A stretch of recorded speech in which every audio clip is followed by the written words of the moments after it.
Esse é um audiopost do blog O Espaço sobre o texto Descontrole Emocional, quando os sentimentos sequestram a mente.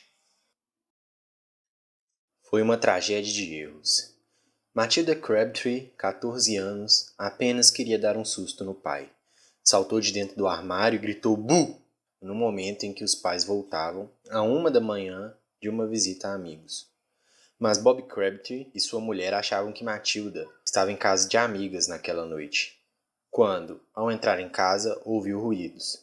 Crabtree pegou sua pistola calibre .357 e foi ao quarto da filha verificar o que estava acontecendo. Quando ela pulou do armário, ele atirou, atingindo-a no pescoço. Matilda morreu 12 horas depois. Do livro Inteligência Emocional, de Daniel Goleman, o qual este texto é baseado. Bob Crabtree, pai de Matilda, tomado pelo medo e a sensação de perigo, não conseguiu reconhecer sua filha a tempo. Agiu como que por instinto em uma reação rápida de defesa. Não pôde nem mesmo reconhecer a voz da garota antes de agir em direção à catástrofe.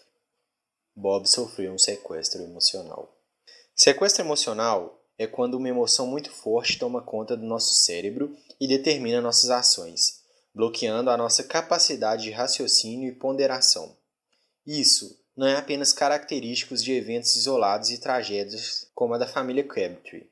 Ao contrário, ocorre conosco com mais frequência do que podemos imaginar. Você, com certeza, se lembra de situações em que perdeu a linha em momentos de alta tensão, como no calor de uma discussão, e se arrependeu depois de ter agido daquela forma. Título: A anatomia da amêndoa sequestradora.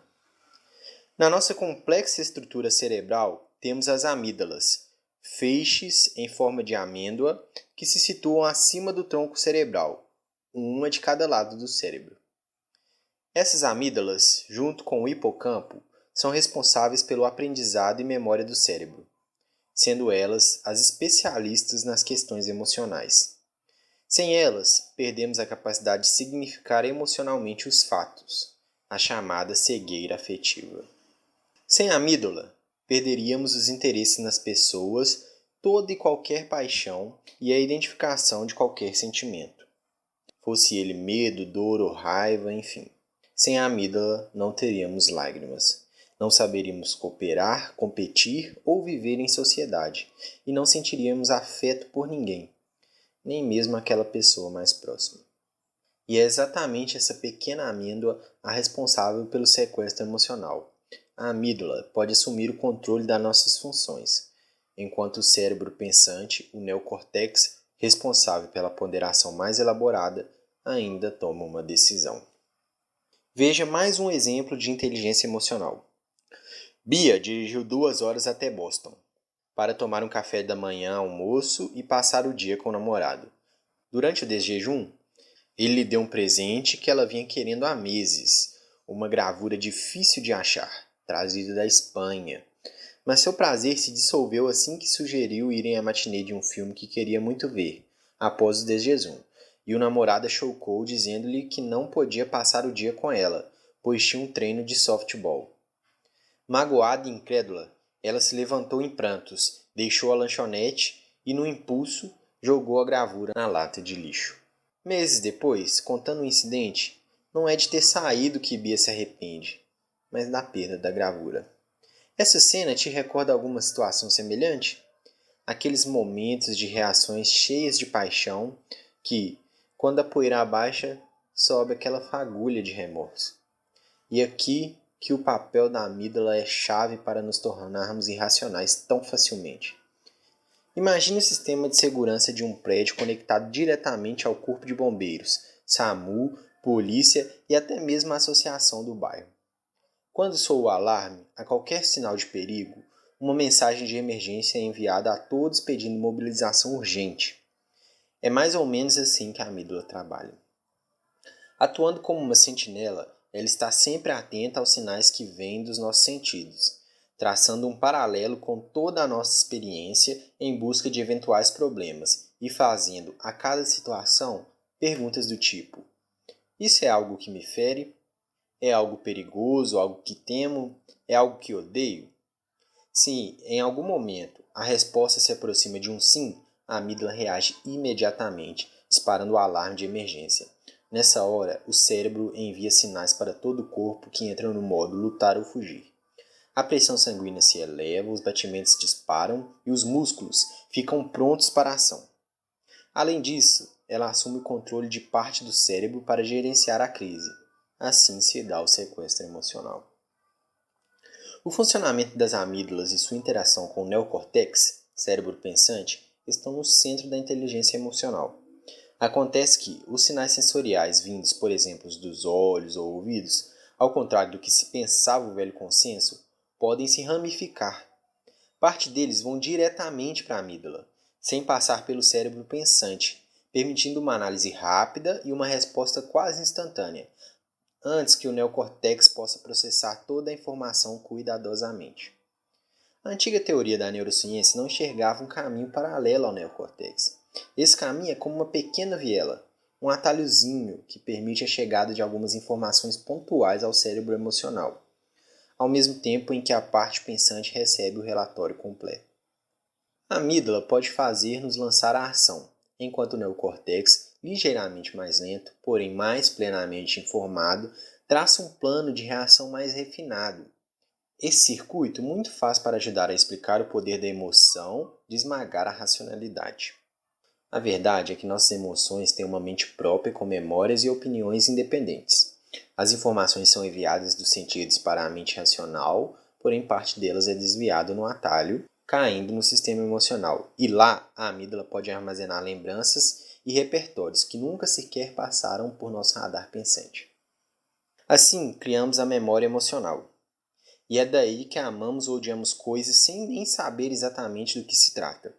Quanto mais intensa for a situação que disparou os alarmes de perigo e gerou o sequestro emocional, mais forte será a lembrança registrada pela amígdala.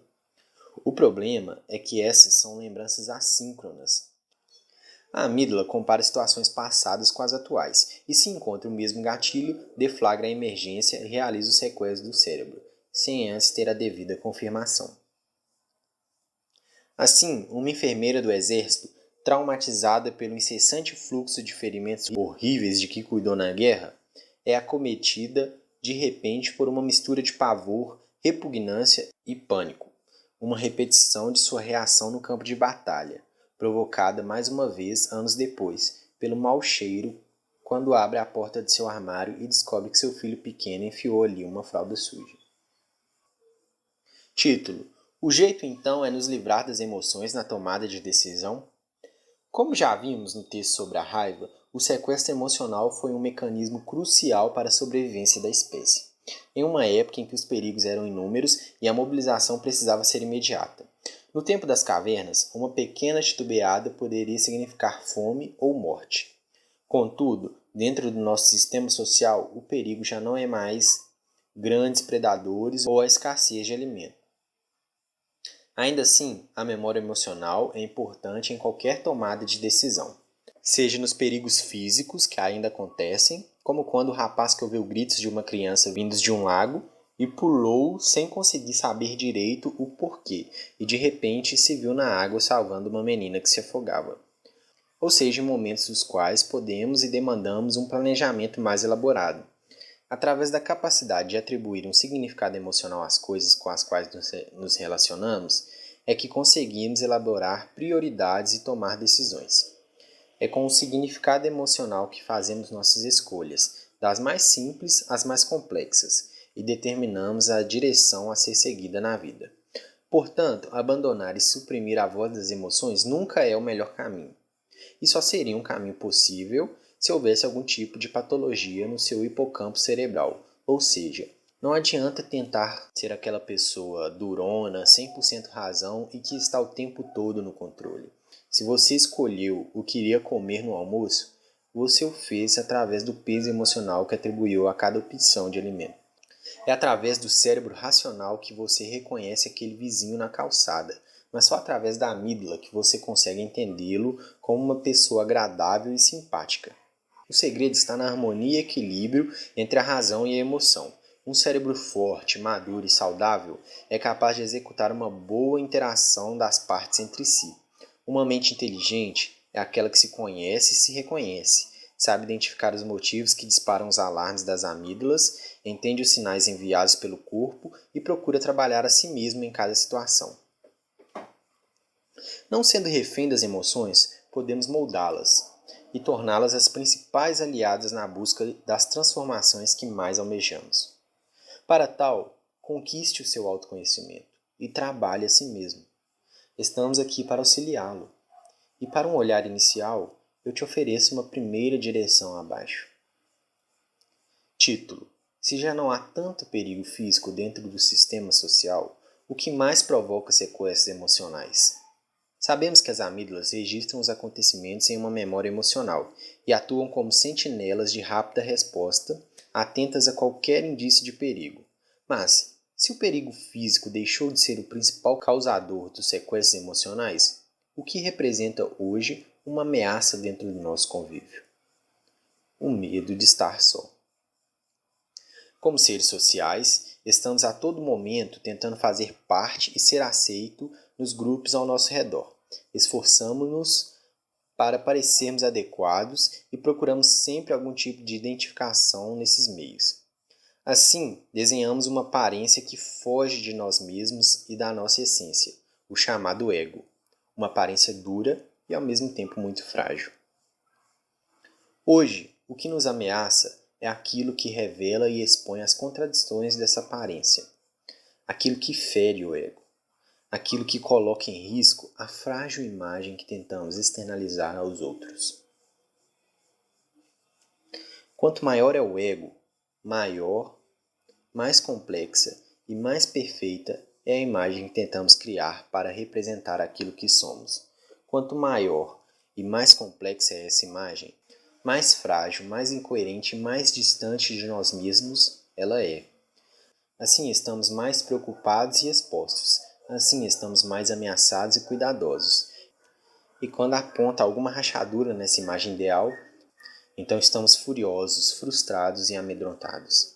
Estamos, nesse momento, sequestrados e descontrolados emocionalmente, prontos para fugir ou lutar. E fugir ou lutar, mesmo que verbalmente, em uma interação dificilmente será a melhor resposta. Por isso, quando sofrer um sequestro emocional, não fique preso à angústia do remorso. Aproveite a oportunidade de se descobrir, entenda o que te ameaça, o que você odeia e o porquê. É uma reação do ego? Isso me expõe? Como posso me equilibrar nesse tipo de situação? São algumas das inúmeras perguntas que podemos nos fazer. Espero que tenha sido útil para você. Para mais, assine a nossa lista de e-mail. Um grande abraço.